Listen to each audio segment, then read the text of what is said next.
अभी आगे बढ़ेंगे और बात करेंगे टीएमसी का एक बड़ा विकेट गिरा है।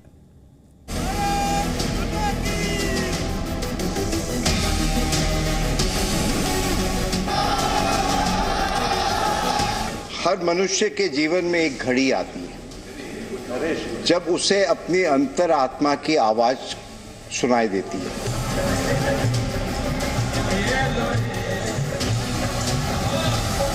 मगर मुझे अब थोड़ी घुटन महसूस होती है।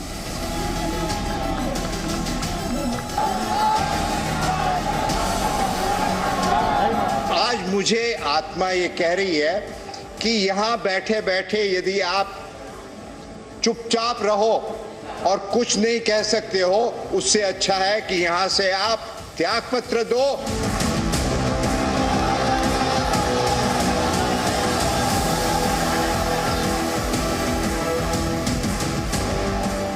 कोई भी स्वाभिमानी व्यक्ति टीएमसी में नहीं रह सकता।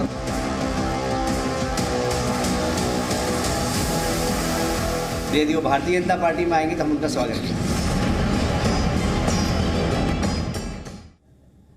तो टीएमसी के बड़े नेता और कभी ममता बनर्जी के बेहद करीबी रहे दिनेश त्रिवेदी ने आज टीएमसी छोड़ने का ऐलान किया। उन्होंने राज्यसभा में, जी हां, संसद के सदन में अचानक अपने मन की बात कह दी और आत्मा की आवाज सुन ली। उन्होंने ये कहा कि बंगाल में जो कुछ हो रहा है उसे देखकर वो काफी दुखी हैं, आहत हैं और अब वो ये चाहते हैं कि वो बंगाल जाकर काम करें।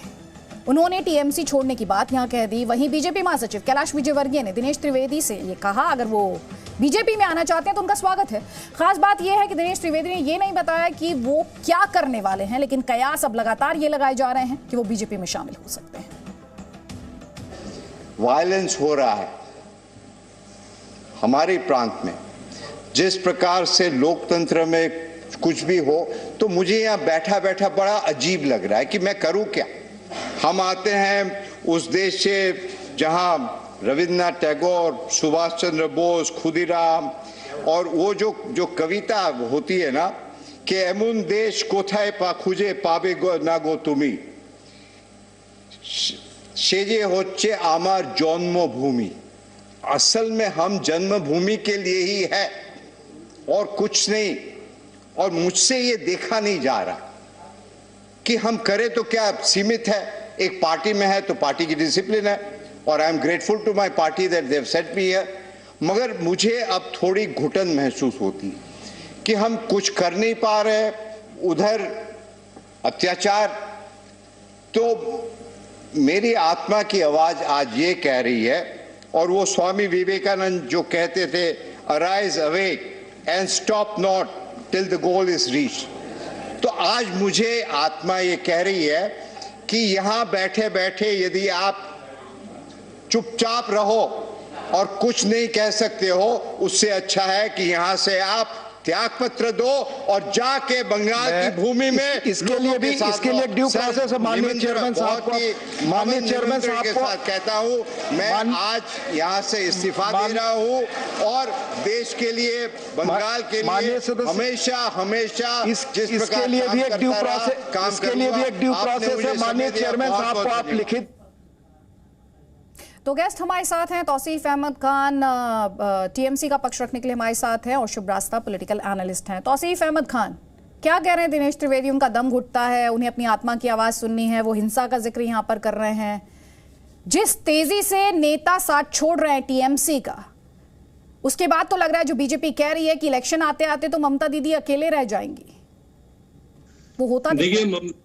देखिए, तृणमूल के एक सीनियर सांसद सुखेंदु शेखर रॉय ने बयान दिया है कि तृणमूल एक ग्रास रूट पार्टी है। तृणमूल का मतलब ही ग्रास रूट होता है।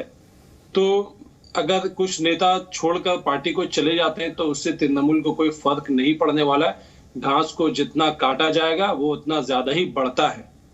दूसरी तरफ हमने और सुना है, तृणमूल के एक और सांसद है सौगत राय, उन्होंने भी अपना बयान दिया है कि वो बहुत अपसेट है। उन्हें मालूम था कि हाँ, दिनेश त्रिवेदी जी को कुछ दुश्वारी है, कुछ डिससैटिस्फैक्शन है, लेकिन वो ऐसा कदम उठाएंगे इसका उन्हें अंदाजा नहीं था।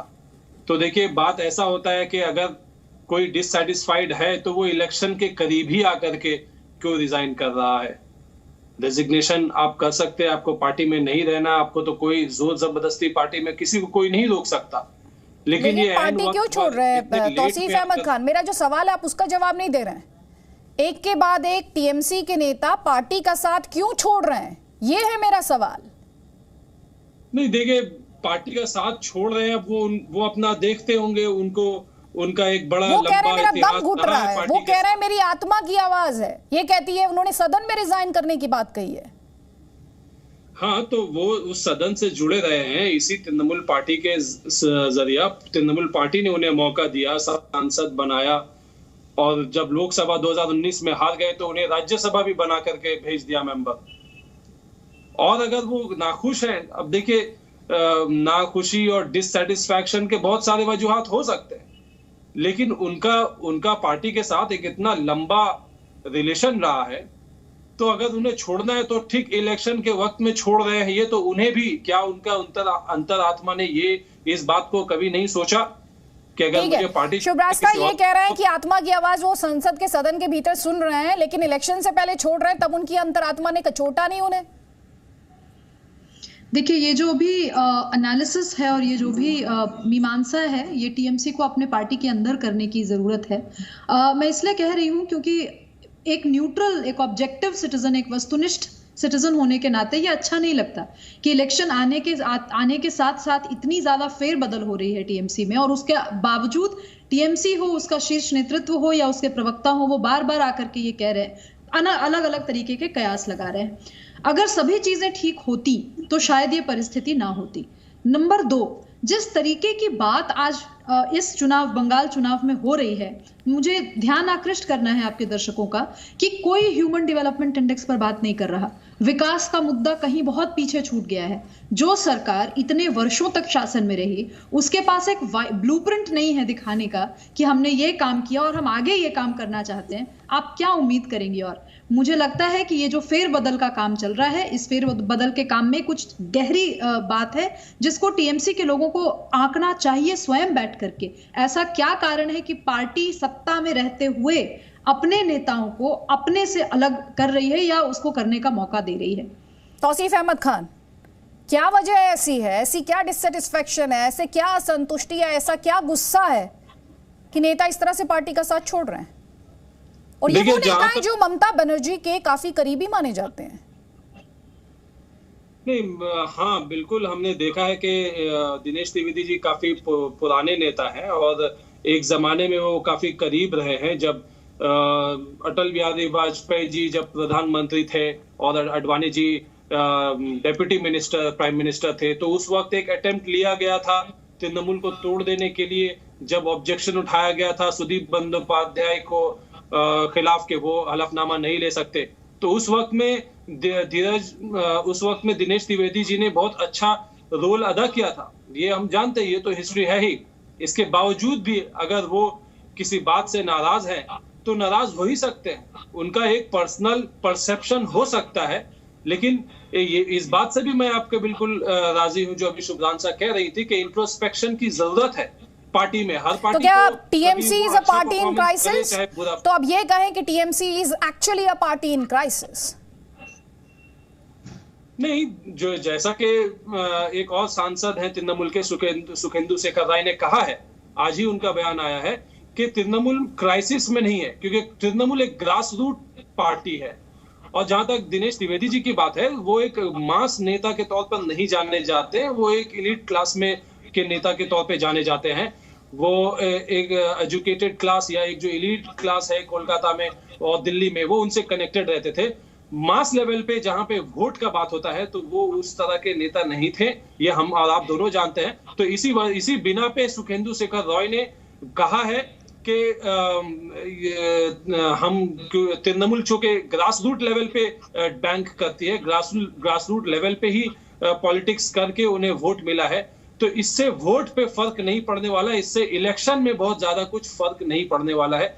ये उनकी जो सुखेंदु शेखर राय जी ने जो कहा है, अब ये आप जो बिल्कुल तौसीफ अहमद खान मुझे बता रहे हैं, हर एग्जिट के बाद मुझे यही कहा गया कि कोई फर्क नहीं पड़ने वाला है। इनफैक्ट टीएमसी तो चाहती थी, जब शुभेंदु अधिकारी गए या उनके साथ और नेता भी गए, तब कहा गया कि इन लोगों का तो रिकॉर्ड ही बहुत खराब था, इनको तो पार्टी ही खुद खुश नहीं थी, ममता बनर्जी भी खुश नहीं थी। लेकिन शुभरास्ता, मेरा सवाल ये है, जो हम देख रहे हैं इस वक्त, ये जो पार्टी से निकलने का, टीएमसी से निकलने का सिलसिला हम बदस्तूर चलते हुए देख रहे हैं, इसका क्या इम्पैक्ट होगा पॉलिटिक्स पर, ये देखते हुए कुछ महीनों में इलेक्शंस हैं?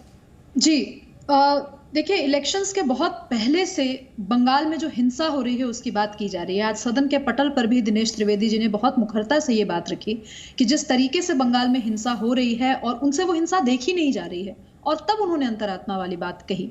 अगर ये बात कोई राजनीतिक दल जो विरोध में हो टीएमसी के, अगर वो कह रहा होता तो उस पर कयास लगाए जा सकते थे कि ये राजनीति के लिए किया जा रहा है। लेकिन ये उनकी पार्टी के सिटिंग सांसद हैं जो ऐसी बात कह रहे हैं। फिर उसके बाद जिस तरीके की बयानबाजी टीएमसी की तरफ से आती है, एक चीज और ध्यान रखने की बात है, 70 वर्ष हो चुका है दिनेश जी का।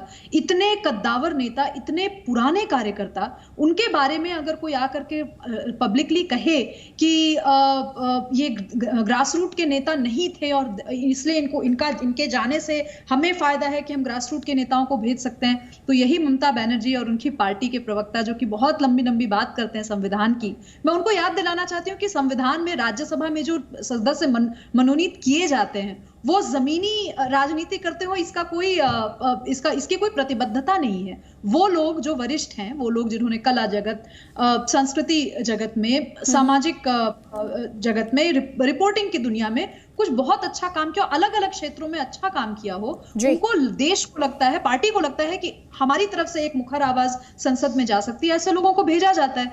तो इस तरीके की बात करके टीएमसी अपना कद हल्का कर रही है। और ये बात आपने बहुत अच्छी पूछी कि ये चुनाव का समय है। बिल्कुल चुनाव का समय है, और अगर टीएमसी का सिटिंग सांसद अगर हिंसा की बात कर रहा है, तो मुझे लगता है कि इस पूरे चुनाव में बंगाल में हो रही हिंसा अब केंद्रीय बिंदु है। चूंकि एचडीआई, विकास, इन सभी इंडिसेस पे ममता बनर्जी या उनके पार्टी के प्रवक्ता ने बिल्कुल, और इस आवाज को ऐसे भी समझना होगा कि बीजेपी जब ये बात बोलेगी तो टीएमसी कह सकती है कि पॉलिटिकल आरोप है, लेकिन जब हिंसा की बात टीएमसी का ही सांसद करता है और सिटिंग एमपी करता है, तब ये सवाल उठने लाजमी है। बहुत बहुत शुक्रिया शुभरास्ता आपका, और तौसीफ अहमद खान आपका भी बहुत बहुत शुक्रिया। कुछ और खबरें दिखाएंगे बस थोड़ी ही देर बाद। आपको रहना है जी न्यूज के साथ। Presenting V News app, available on Google Play and App Store. Download it now.